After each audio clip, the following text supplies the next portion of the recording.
कि इस new video में हम लोग क्लास 9th के एनसीईआरटी का कुछ महत्वपूर्ण टॉपिक को कवर करेंगे और ये पार्ट 1 है।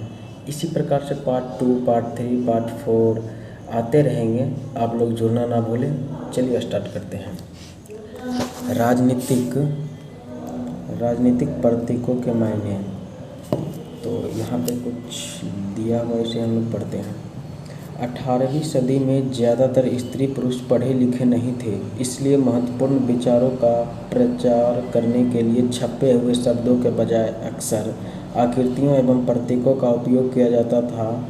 ले बार्बिये ने अपनी पेंटिंग चित्र 8 में अधिकारों के घोषणा पत्र को लोगों तक पहुंचाने के लिए अनेक प्रतीकों का प्रयोग किया। आइए इन प्रतीकों को समझने की कोशिश करें। देखिए किसने किया है? ये ले बार्बियो ने किया। तो देखिए फर्स्ट नंबर है, यहाँ पे 1 नंबर है टूटी हुई जंजीर। जैसा कि आप लोग देख सकते हैं, ये जंजीर क्या है? टूटा हुआ है ना। ये जंजीर टूटा हुआ है। ये क्या था? ये क्या प्रतीक करता है इससे? तो देखिए दासों को बांधने के लिए जंजीर का प्रयोग होता था। टूटी हुई हथकड़ी उनकी आज़ादी का प्रतीक था। जो पहले की 18वीं शताब्दी में नहीं, मतलब वो दास नौकर को मतलब काम करवाते थे, पीटते थे, मारते थे और उसे बांध के रख देते थे। तो उसी तरह से टूटी हुई जो हथकड़ी है, ये इसका प्रतीक है, आज़ादी का प्रतीक है। तो हम लोग चलिए 2 नंबर की ओर चलते हैं। 2 नंबर यहाँ पे है छड़ों का बरछीदार गट्ठर। चलिए छड़ों का बरछीदार गट्ठर है। छड़ों का बरछीदार गट्ठर। अकेली छड़ को आसानी से तोड़ा जा सकता है पर पूरे गट्ठर को नहीं। एकता में ही बल है। हाँ, ये तो पहले भी सुने थे कि हम लोग एकता में बल होते हैं। लेकिन यहाँ पे देखिए वो लोग जब मांग करते थे, जो नीचे जाति के थे, जो मजदूर थे, जो किसान थे, जिसके पास भूमि विहीन किसान, जिसके पास किसान नहीं था, जो बेरोजगारी से मर रहा था, जो इस पे शासन जो कर रहे थे, कुलीन वर्ग कर रहे थे शासन, ये नीचे वाले की मांग था। और यहाँ पे देख सकते हैं अकेली छड़ आसानी से तोड़ा जा सकता है। बिल्कुल, चाहे लोहा का रोड जो होता है 1 पीस रहे तो इसे कोई भी तोड़ देगा, नहीं तोड़ देगा कोई आसानी से, इस तरह के ऐसे करके।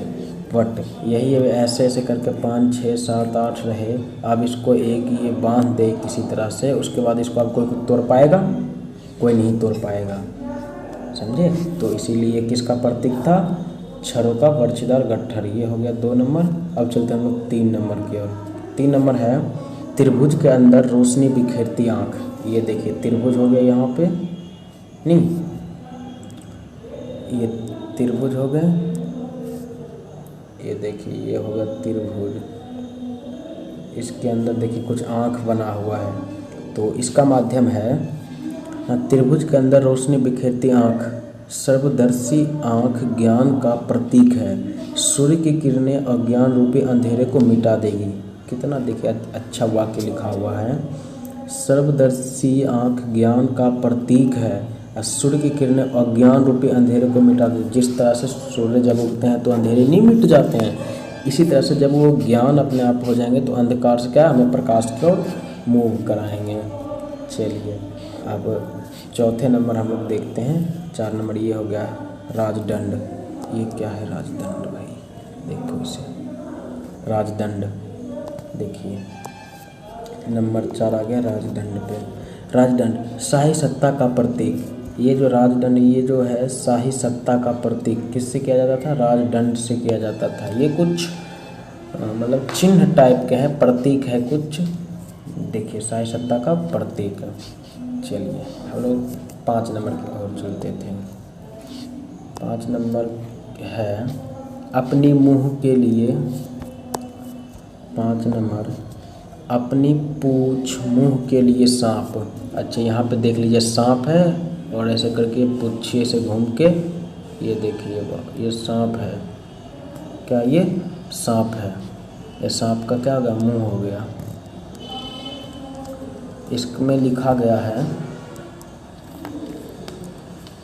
अपनी पूछ मुँह के लिए सांप। अपनी पूछ मुँह के लिए सांप। सनातनता क्या है? हाँ, क्या है? अपनी पूछ मुँह के लिए सांप। सनातनता का प्रतीक अंगूठी का कोई छोर नहीं होता। बात तो सही, अंगूठी का कोई छोर और छोर नहीं होता है। इसी तरह से यहाँ पे लिखा गया है कि जो सांप का जो ऐसे करके मुंडी है, मुंडी में इसका पूंछ को खाए हुए हैं, इसका कोई और छोर नहीं है अंगूठी का। चलिए नेक्स्ट कहते हैं, नेक्स्ट है लाल फ्राइजियन टोपी।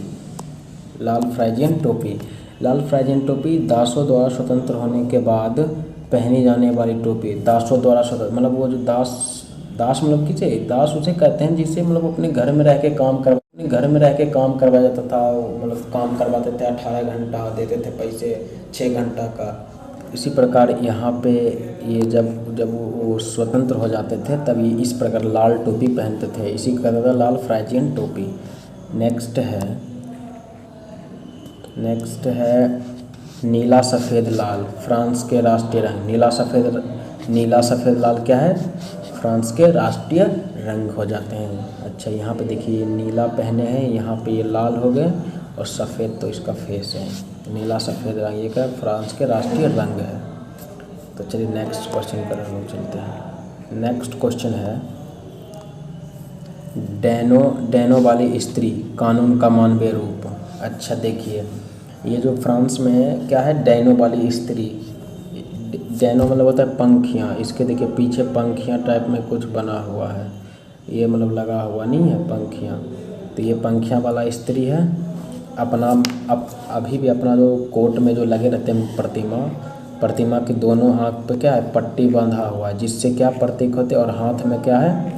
तराजू है एक तरह से, नहीं तराजू लेते हैं और हाथ में क्या है? ये पट्टी बंधा हुआ है। और ये तराजू मतलब ये क्या है? कान इसकी ये क्या दर्शाता है? कानून क्या होता है? अंधा होता है, कानून अंधा होती है। ये किस पे चलता है? ये सबूतों पे चलता है। किस पे चलता है? ये सबूतों पे चलता है। ठीक इसी प्रकार इसका जो सज़ा सुनाने के पास जो रहता है, ये इस तरह के डायग्राम का उपयोग करते हैं। चलिए हम नेक्स्ट क्वेश्चन का ओर चलते हैं। क्वेश्चन में आंसर अब देखिए लास्ट है आज का विधिपट।